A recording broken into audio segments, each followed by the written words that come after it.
मथुरा के नेहरोली गांव में दलित समाज की बारात को लेकर हुए विवाद के बाद समाजवादी पार्टी के राष्ट्रीय महासचिव और राज्यसभा सांसद रामजी लाल सुमन रविवार को पीड़ित परिवार से मिलने पहुंचे।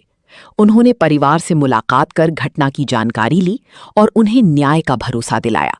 इस दौरान रामजी लाल सुमन ने प्रशासन से दोषियों पर सख्त कार्रवाई और SC/ST एक्ट के तहत मुकदमा दर्ज करने की मांग की। पीड़ित परिवार के घर पहुंचे रामजी लाल सुमन ने परिवार से पूरी घटना की जानकारी ली और उन्हें ढांढस बंधाया। मुलाकात के बाद उन्होंने कहा कि संविधान ने सभी नागरिकों को समान अधिकार दिए हैं और आज भी किसी को बारात निकालने या घोड़ी पर चढ़ने से रोकना बेहद दुर्भाग्यपूर्ण और निंदनीय है। उन्होंने प्रशासन से मांग की कि जिन लोगों ने माहौल बिगाड़ने, बारात रोकने और परिवार को डराने धमकाने का प्रयास किया, उनके खिलाफ SC/ST एक्ट के तहत सख्त कार्रवाई की जाए। साथ ही उन्होंने पीड़ित परिवार को भरोसा दिलाया कि समाजवादी पार्टी पूरी मजबूती के साथ उनके साथ खड़ी है। करौली में बारात प्रकरण को लेकर मथुरा पहुंचे, क्या कुछ कहेंगे? परिवार से मिले आप? ये अत्यधिक दुर्भाग्यपूर्ण है। हालात की जानकारी करने के बाद ये निश्चित है कि कुछ लोगों ने जानबूझ करके जब बारात चढ़ने वाली थी तो उत्पात किया, और मैं समझता हूँ उत्तर प्रदेश में ये नई घटना नहीं है। योगी आदित्यनाथ की सरकार के रहते हुए पूरे उत्तर प्रदेश में जगह जगह दलितों पर अत्याचार हो रहे हैं, उनकी बारात रोकी जा रही है, उनकी बच्चियों के साथ बलात्कार हो रहे हैं, बाबा साहब डॉक्टर अम्बेडकर और भगवान गौतम बुद्ध की मूर्तियाँ तोड़ी जा रही हैं। और मुझे बेहद अफसोस के साथ ये कहना पड़ता है कि इतना सब कुछ होने के बावजूद तो सरकार की ओर से सख्त कार्रवाई का संदेश जाना चाहिए, वो नहीं गया। योगी आदित्यनाथ गुंडाराज मुक्त बता रही यूपी को, क्या कुछ कहेंगे? सरकार चला रहे हैं, अपनी सरकार के बारे में कुछ भी कह सकते हैं, लेकिन सरकार ने तो आंकड़ों से चलती है, मुख्यमंत्री कहने से चलती है। सरकार को महसूस किया जाता है और उसके चलते मैं कह सकता हूँ समाज का कोई वर्ग ऐसा नहीं है जो सरकार से खुश हो।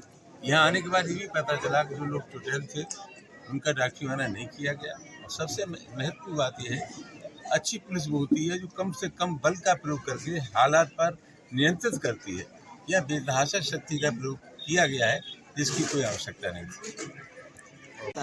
ये सवाल हमसे क्यों कर रहे हैं आप? ये सवाल तो सरकार से करना चाहिए। जानबूझ करके इस सरकार का जो मिजाज है, सरकार के जो संस्कार और सरकार का जो मिजाज होता है, समाज की शक्तियों का संचालन उसी लिहाज से होता है। ये सरकार में तो उन लोगों को संरक्षण है जो उत्तर प्रदेश में हालात खराब करने के लिए जिम्मेदार हैं, उनको योगी आदित्यनाथ की सरकार का संरक्षण है। और कुछ लोग ऐसा समझते हैं कि हमारी हैसियत कानून से ऊपर है। अभी एक धमकी और मिल रही है कि जो स्वर्ण समाज के लोग हैं, दलित समाज की बारातें अब उस स्थान से नहीं चढ़ेंगी जिनकी ये बारात चढ़ रही थी, वहाँ पत्र हुआ था, अब कहीं दूसरी जगह से चढ़ाने को मजबूर होंगे ये लोग। मैं समझता हूँ इस तरह की कोई घटना अगर है, हम आला अफसरान से बात करेंगे। जहाँ तक बारातों का सवाल है, वो तो चढ़ी हैं और चढ़ती रहेगी। और मैं समझता हूँ, मेरा विनम्र आग्रह है कि जाति का सवाल नहीं है, तो लोगों को जो उनकी सामंती मनोवृत्ति है उसको छोड़ना चाहिए।